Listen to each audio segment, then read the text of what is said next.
Kembali lagi di channel Father & Sons. Kali ini di sebelah gua udah ada mobil Suzuki Katana GX tahun 2005 yang kondisinya ini lumayan bagus ya.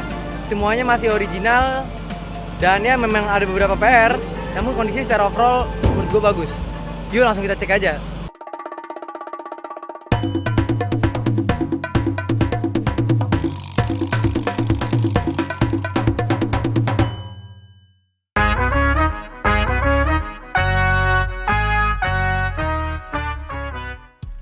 Suzuki Katana pertama kali diperkenalkan di Indonesia pada tahun 1983. Namun pada saat itu namanya bukan Katana, melainkan hanya Jimny 4x2 saja.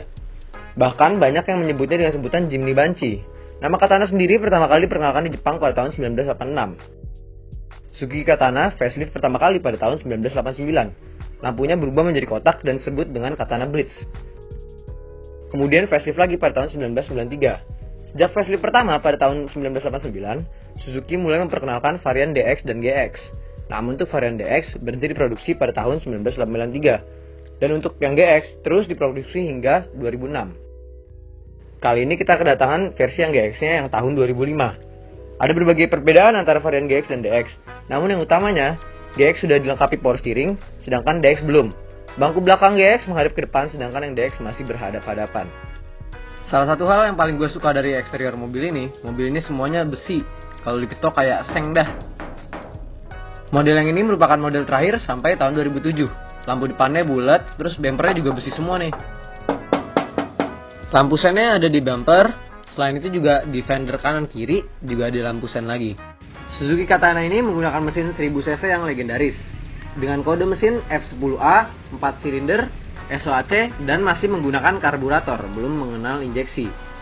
Pada masanya mesin ini digunakan Suzuki di mobil-mobil lainnya seperti Carry, Forza, dan Karimun kotak. Tenaga yang dikeluarkan oleh mobil ini cuman 49 horsepower pada 5.500 rpm dan torsinya cuman 74 Nm pada 3.500 rpm. Emang kayaknya tenaganya sangat minim pada mobil ini. Mobil ini menggunakan rear wheel drive yang menggunakan transmisi manual 5 speed. Sebelumnya 4 speed, namun setelah facelift jadi 5 speed. Untuk kondisi mesinnya sendiri berantakan dan kotor sekali ya. Namun sebenarnya masih bagus semuanya. Tidak ada kebocoran oli dan cuma ada modifikasi yang minim. Selain itu, besi penyangga kap mesin pada mobil ini juga nggak ada. Jadi dari tadi gue senderin aja ke kaca depan sih, tapi diganjel biar nggak ngebaret. Di samping kiri mesin juga terdapat dongkrak. Oh ya, saat membuka kap mesin setelah mesin menyala, kita perlu hati-hati ya. Tadi gue sempet kaget karena panas banget, apalagi besi semua gini mobilnya. Untuk dimensinya sendiri, mobil ini sangat pendek dan kecil. Namun atapnya ini lumayan tinggi. Lebarnya 1,4 meter dan panjangnya 3,4 meter. Namun tingginya 1,8 meter untuk yang ini atau yang high roof. Lampu depan yang bulat ini sangat cocok dengan grillnya. Untuk logonya sudah menggunakan huruf H saja. Kalau yang tahun-tahun dulu tuh ada tulisan Suzuki-nya dan lampunya kotak. Di sampingnya ini ada airflow yang benar-benar berlubang dan berfungsi buat dinginin mesinnya. Engsel pintunya menurut gua keren banget. Kayak besi-besi dan murnya kelihatan gitu. Keren lah. Nah, stiker ini ikonik banget. Dan Suzuki banyak pakai stiker-stiker kayak gini di mobil-mobil lama mereka. Kayak Carry, Futura. Ya bentuknya mirip-mirip kayak gini lah. Buat velgnya bentuknya standar banget sih, bolong-bolong gini tapi nggak kaleng sih ini. Terus buat pengeremannya mobil ini menggunakan cakram atau disc brake di keempat rodanya. Untuk shocknya mobil ini menggunakan pair down, jadi keras banget nih mobil shocknya. Kayak naik gerobak dah. Kalau lewat polisi tidur auto lompat-lompat sih. Di samping pintu supir ada antena radio yang modelnya jadul begini. Terus untuk tangki bensinnya nggak pakai tutup, cuman bukanya pakai kunci. Rada ribet sih kalau buru-buru. Oh iya, mobil ini belum pernah repaint ya dari pertama kali beli baru, jadi catnya masih ori bawaan semua.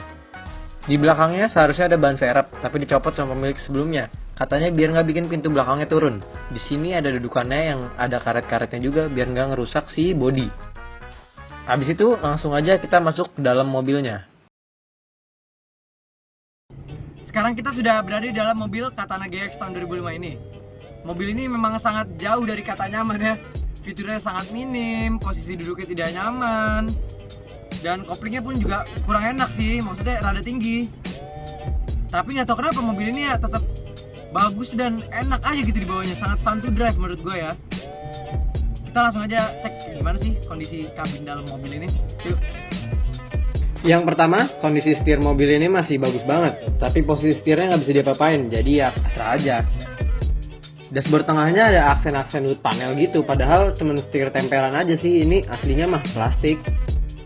Pengaturan AC-nya bentuknya unik nih, soalnya dia hemat ruang banget. Dalam satu putaran gini, ditumpuk buat atur kecepatan anginnya yang ada 3 speed, dan ngatur kedinginan AC-nya. Oh iya, AC-nya ini dari Denso, zaman dulu lumayan terkenal, tapi sekarang udah nggak, jarang sih. Walaupun siang gini, AC-nya masih terasa lumayan dingin. Biasanya mobil jadul gini kalau malam makin dingin. Gue juga kurang tahu kenapa gitu ya. Di semua kisi-kisinya juga dinginnya lumayan merata. Buka jendelanya tentu saja masih putar-putar jadul gini. Pengaturan spionnya juga mesti manual kayak gini. Mesti buka jendela dulu. Head unitnya ini udah diganti ya. Gue pasangin head unit Agia lama. Sebelumnya gak ada audionya soalnya dicabut sama pemilik sebelumnya. Lumayan cukup sih, ini udah bisa aux sama udah CD juga. Untuk joknya ini masih ori bawaannya. Bahannya lumayan enak sih, fabric gitu. Tengahnya ada aksen-aksen jahitan dan warnanya krem.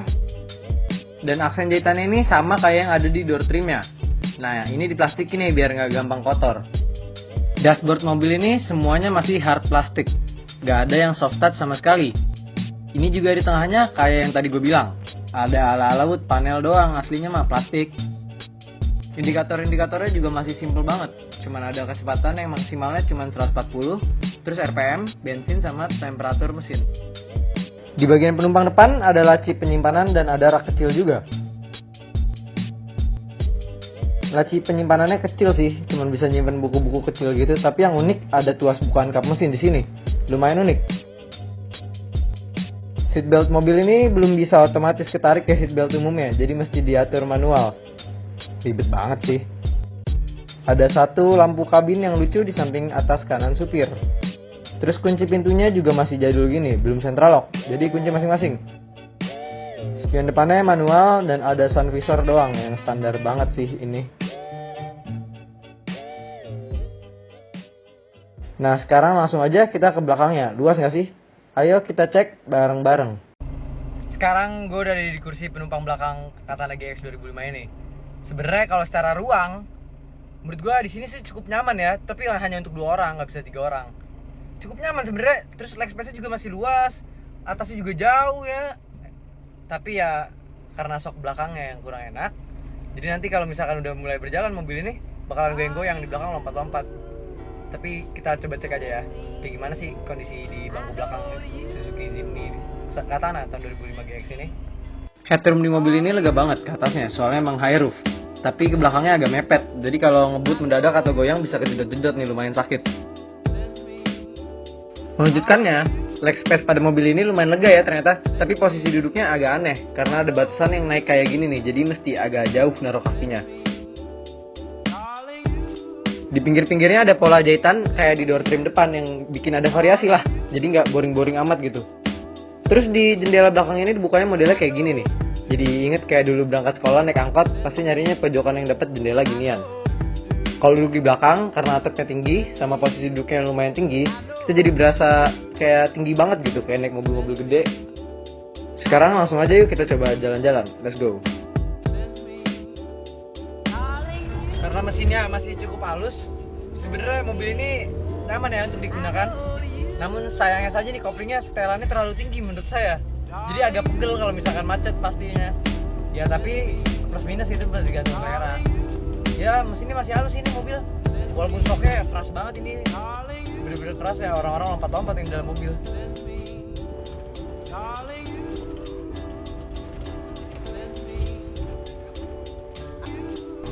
Kalau untuk performa mesinnya sendiri, mobil ini memang lumayan baik. Karena mesinnya sama seperti mesin-mesin Suzuki pada masanya, yaitu Carry, Futura, dan Suzuki lainnya. Memang mobil ini sebenarnya nggak nyaman ya, bawahnya sih memang enak karena kondisinya yang baik gitu. Namun sebenarnya secara general mobil ini nggak nyaman, bangkunya nggak enak, semuanya nggak ada fitur, terus central locknya masih ini, pokoknya fiturnya sedikit nggak nyaman. Tapi nggak tahu kenapa mobil ini menurut saya bagus aja gitu, dipakainya enak dan keren aja kayaknya. Kalau pakai mobil ini keren gitu, memang ikonik dan pada masanya timeless banget lah pokoknya, sampai sekarang masih keren gitu. Ya memang ini kurang cocok buat kalian yang mencari kenyamanan ya. Memang jika kalian ingin hidup hari-hari yang lebih berwarna dan seru, mungkin mobil ini cocok sih. Untuk harganya sendiri sebenarnya harga pasaran mobil ini nih gelap, jadi harganya bedanya lumayan jauh tergantung kondisinya. Namun yang saya tahu ya, di keluaran terakhir apalagi tahun 2005 seperti ini, harganya tuh di atas 70 sampai 90-an. Kesimpulannya, mobil ini bukan untuk kalian yang mencari kenyamanan atau mobil sehari-hari yang nyaman dengan fitur-fitur yang lengkap gitu. Memang bukan. Mobil ini cocok buat kalian yang memang ingin hidup yang lebih adventure aja gitu. Kayak sehari-hari komuter jadi lebih asik. Memang dan ingin terlihat gagah aja lah. Memang ini nggak buat semuanya, memang hanya untuk yang mau dan segelintir kaum saja. Sekian untuk video review kali ini. Jika ada yang kurang-kurang atau yang kelebihan, jika kalian ingin ralat dan nambahin, langsung aja taruh di kolom komentar. Jangan lupa juga like dan subscribe supaya channel ini bisa menjadi lebih baik lagi. Share juga video ini ke teman-teman kalian yang mungkin butuh dan suka konten-konten seperti ini. Jangan lupa follow kita di media sosial lainnya seperti di Instagram dan TikTok dengan username FNS Dealership. Sampai jumpa di video berikutnya.